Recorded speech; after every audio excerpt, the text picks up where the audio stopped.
Hello everyone and welcome back to the 3T Path channel. My name is Giridhari. And today let's talk about motivation. Motivation is a hugely important issue because without motivation we tend to get down. Life becomes dry and unhappy if you're not motivated to act. Motivation is actually just like a key point in life. If you're feeling motivated, then even though you're facing challenges, even though you might be facing some difficulties, but if you're motivated, then it's a completely different mindset and life becomes much more enjoyable. So motivation is very important, and lack of motivation affects us all, from teenagers to old people. It doesn't matter where you are, age, race, gender, it doesn't matter. Lacking motivation strikes people from all walks of life. Now, what makes people feel this lack of motivation, we're going to address in this video here. And the first thing we have to see is that to do that, the first step we're going to take is we're going to take the step of looking at ourselves, taking charge, understanding that I have the power to decide. I'm making choices. So take back that command of your life, assume command again. Remember that it is you who is actually in the driver's seat. So many times we feel impelled by fear or by the opinion of others, and we just kind of like let things drag us along. And then people who don't feel motivation, usually they're just, they're still acting, they're still doing stuff, but they feel like they've just been pulled along or dragged along by these other forces. So first we want to take back control. We want to think, look, no, actually, this is actually my life and I decide what I should do. So therefore now I can start asking myself, why am I doing what I'm doing? So I can look for the motive of my actions. What's motivating me to act? And this will drive us then to go a little deeper and talk about Dharma. Dharma is a wonderfully important concept, very central theme of the Bhagavad Gita, of the yoga path, of all the Eastern paths, even Buddhism. Dharma is extremely important. And Dharma has a better sense than what we think of as just purpose. When I say purpose, usually people think of, a great big purpose. I have to find a cure for cancer. I have to liberate these people from slavery. It's like some huge thing. But Dharma brings us down, brings this concept of purpose down to a like practical level, a day-to-day level. To understand Dharma in my book, The 3T Path, I've established the concept of the 7 Dharmas. And I'm going to leave a link here in the description of the video to a free PDF you can download of these 7 Dharmas, which is just an excerpt from my book, The 3T Path. But let's quickly go over these 7 dharmas so you can understand how you can find motivation for your actions. So the first of these dharmas is the vocational dharma. Now, vocational dharma means asking yourself, what's your psychophysical inclination? What are you more inclined to do? What kind of work suits you better? Are you the kind of person who likes dealing with people? Do you like dealing with numbers? Do you like intellectual work? Do you like working with your body? What is it that drives you? Is it administration? Like, what are you inclined to do? What kind of work pulls you, makes it easier for you to do? And it's very important to find your vocational dharma, and later, of course, to adjust your actions, your work to your vocational dharma, because it gives you a natural advantage. If you can work in an occupation that's aligned with your vocational dharma, with your psychophysical inclinations, you'll just be a natural at it. So you'll have this advantage. Other people who are in that same occupation, if they're not naturals, they're going to be struggling to do what comes naturally to you. So you definitely want to take time off, take some mental time to figure out what your vocational dharma is. It's a little harder. The other dharmas I'm going to explain are easier. This is a little harder, but once you get that, it gives you a big advantage in life. The second dharma I call the natural dharma, and this is a huge motive for action. Will take up a huge part of your day, which is taking care of this, taking care of your body and mind. So natural dharma is stuff like, what can I do to take care of my body? So we're talking about sleeping and eating and exercise and even, like taking care of your sexual needs. What can I do to make this keep going well? That's a very important motive for your action. Sleeping 7 to 9 hours a day, that's actually an action. Sleeping is a very important action, hugely important for your body and for your mind, hugely important. So that's a motive for you to go to sleep at the right time, to regulate your sleep, to be able to maximize your good sleep. Eating becomes very important. You have a motive for this action of eating to maximize your well-being, your health, not just to get through the day or just to satisfy your tongue, but now you eat with a purpose. The purpose is to become healthy, because that's your natural dharma. You see the difference? You have a body, and therefore having the body gives you this essence. I'm in a human body right now, and because of this essence of being in a human body, now I have a duty to fulfill that definition. So that's what dharma is all about. Whatever is defining you, then you want to act in a way that honors, that fulfills that definition the best way possible. So yes, right now I'm in a human body. So what action will best serve this present definition of myself as being a human, of being in a human body? So like, what's the best things I can eat? What is the best, sleep strategy I can have? What's the best way to take care of my health, of my body, of my mind? So that's your natural dharma. 3, occupational dharma. So you have a vocational dharma, and of course you want to align your occupational dharma with your vocational dharma, but not always is that possible. Sometimes because of economic reasons, or you just don't have the opportunity. So we can't always have an occupational dharma that's aligned with our vocational dharma. But still, whatever occupation you presently have, now that is defining you. Somebody says, oh, what do you do? Oh, I work at the post office, I'm just taking care of my kids now. Whatever that thing, that defines you, that's who you are. It's part of the definition of who you are. So now I have a human body, and I'm occupied as, a clerk in this department, or I'm a secretary in this company, or I'm a sales manager in that thing. So that's what you are, that defines you. And so you want to act in a way to fulfill that definition well. And again, if you don't like your job, that's all right. You can get other jobs later. But whatever you're doing with the job you have now is defining you. It's not about the job. Now it's about you. It's your dharma. You've assumed that dharma, that responsibility of that job. Even if you don't like it, it's still, you took it, you assume it, so you do it well, because that defines you. That is the motive for your action. Your motivation is to do well on that job, because it's what's defining you. It's the expression of yourself. It's not about the job. It's about you. Why are you feeling you want to fulfill that position well, to define yourself well, to be happy with yourself.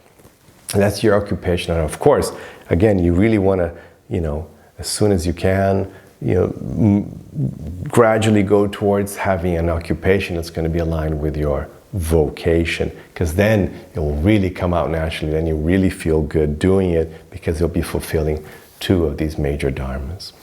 The 4th one is your personal dharma. So we assume these identities. I am a father, I am a husband, I am brother, father, son. So all these friend, so all these definitions of who you are. It's like, yes, I'm a friend of that person, I'm a father of that. So these things have to be fulfilled. You have to live that definition correctly. So if I say I'm a father, I have to actually act as a father, and I have to do it well. So I have to perform the actions of a father for me to be really a father. If I just say I'm a father, but I don't act as a father, or I do a lousy job of it, then you're not a father. If you say you're a friend, but then you don't act as a friend, you don't fulfill the role of friend correctly, then you're not really a friend, or husband, or son, or whatever. So all these roles we have assumed, all these relationships, that's what's called the personal dharma, all these personal connections we have assumed, I have to live them well. I have a very important motive to act, a motivation to fulfill that role the best of my ability. Because again, it's not about the other person, it's about me fulfilling the role that I have assumed, that I have defined myself as having. So that's what dharma is like. It brings it down to like, who are you?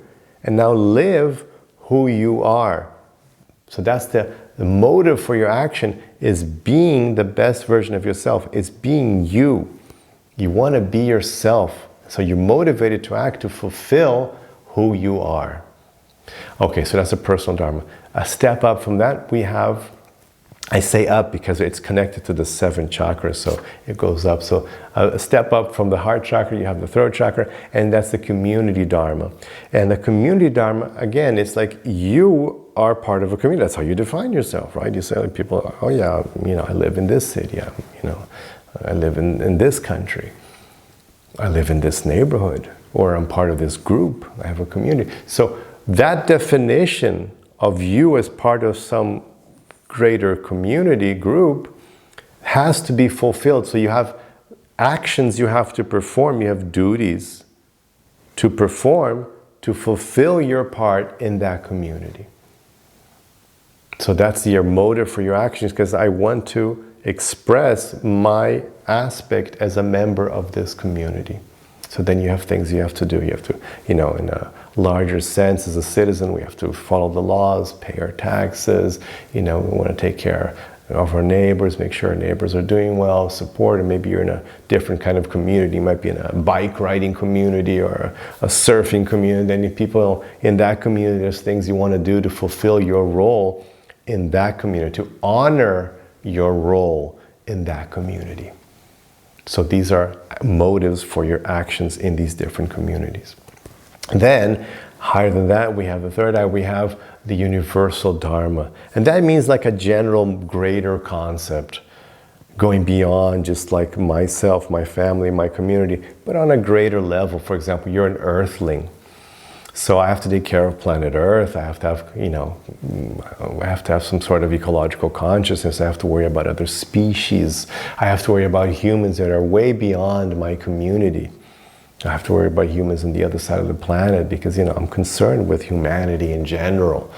So if I see suffering, some terrible disaster or some terrible war, I want to see how I can help. What can I do to avoid this? What can I do to help those people who are caught up in this? So this is your universal dharma. Again, as you define yourself as a human being, as a member or as an earthling, it's like, okay, I want to help other human beings. I want to help other beings on planet Earth. Because that's the way I honor my definition of who I am. And last but not least, we have our spiritual dharma. Because ultimately, maybe you haven't figured this out yet, but one day you'll figure it out. You're not your body, you're actually an eternal soul. So you want to fulfill the most important, deepest identity as an eternal soul. So there's things I want to do. At the very least, you want to ask yourself questions like, who am I? Where have I come from? Is there God? What is God? Is there any tradition that explains this thing properly? Here we're all explaining here the Bhagavad Gita in the yoga tradition, the Bhakti yoga tradition. So what is that? Does that mean then you start practicing and feeling? And so there's all these actions, there's reasons to act, motives for action, motivations that I'll have just based on my spiritual viewpoint and identity. So now we have these dharmas. So you can see from these dharmas, you all day long, there's a motive to act. There are no gaps. As you can see, if you take some time and study these 7 dharmas, you see there are no gaps. There's no time where like one of these or more than one of these dharmas isn't active. Because a lot of times, like, more than one is acting. Like, I might be like taking my kid to school, which is my personal dharma, but I'm following the laws, it's my community dharma, and of course I'm doing all this as an offering to God, so it's my spiritual dharma. So you can have like 2 or 3 dharmas active at any one time. I have lots of motives for my action. You see, I'm motivated all day long to act because I have all these beautiful dharmas to fulfill for me to be myself. Again, it's all about your essence creating a duty. Duty is born of your essence, and you want to fulfill the essence of who you are. Once you're doing your actions with Dharma, once you understand the concept of Dharma, the most important thing you have to do now is bring your mind with you, mindfulness. Now, what happens is a lot of times people do not keep their minds present in what they're doing. So in the 3T path, I call this the fantasy paradigm versus the reality paradigm. Now, the reality paradigm means you're focused on reality, which is happening only here and now. You're completely focused on your action, and while you're doing that action, you know why you're doing it. You're here and now. But a lot of times our mind slips to the past or to the future. And a lot of people try to motivate themselves with the fantasy paradigm, with things they will get in the future. Now, this is a huge topic in Bhagavad Gita. Krishna talks about it all the time, because he talks about the difference between acting for your dharma, which is in the here and now, which is your purpose, which is fulfilling your essence, and acting just because you're interested in something you think you might get a fruit of your action in the future. So a lot of people are like, oh, I'm going to be motivated by money. But these external, dead motivations, money, it's not true to you. It's not your essence. It's something, sure, you want money, but you don't want to act for money. You want to act according to what's true to you, and then money is going to be a consequence. It's going to be a natural consequence of you fulfilling your nature. Not that you're distorting your nature, ignoring your nature in order to get money. See, that's what people do. So we want to bring our minds to the here and now and not be fooled by desires, not be acting, because then we get confused, we get overwhelmed, we lose touch with ourselves, and in the end we have a very unhappy situation. So you want to bring your mind fully to the here and now and try to always be present here, understanding that what I'm doing, there is a motive for my action from dawn to dusk, all day long, 24 hours a day. I know why I'm acting according to my dharmas, according to my nature. I want to keep a hold of my motivation so I don't lose that precious thing, that precious drive of knowing that I'm acting out of dharma, I'm acting to be my true self. Now, lastly though, if to make it extra good, and this is a big topic of Bhagavad Gita as well, whatever we do, we're performing our dharma, we're going to add to everything we're doing. Again, in the here and now, we're going to add that 7th dharma, the spiritual dharma. Everything I'm doing, I want to do that as an offering to Krishna. It's going to give me like an extra boost, an extra motive for everything I do. It makes it extra sweet because we're adding love. You're adding this divine love to everything you're doing. So yes, I'm taking care of my children because I'm a father. I'm fulfilling the role that I have assumed as father, so I have to take care of my children. But now, let me do that as well as an offering to Krishna. So in the Bhagavad Gita, Arjuna, his vocation was to be a great warrior, a great leader. But Krishna says, but do that as an offering unto me. So Arjuna was doing his vocational dharma, his occupational dharma, but he was also doing it in his spiritual dharma. He was doing it as an offering to Krishna. It just makes it more valuable. It gives more sense, more purpose to everything you're doing, because that becomes your very expression of your spiritual life. Everything you do, Krishna says, do that as an offering unto me. Everything becomes sweeter because you're doing all the things, again, all these dharmas, taking care of your body, eating, sleeping, your work, your job, your community, you're dealing with other people, all that is now being done as a loving offering to God. So that makes it even better, even more motive for your action. So let me know if you understood all these topics, if you understood this concept, and have your rest of your day with lots of peace, lots of love, and lots of motivation.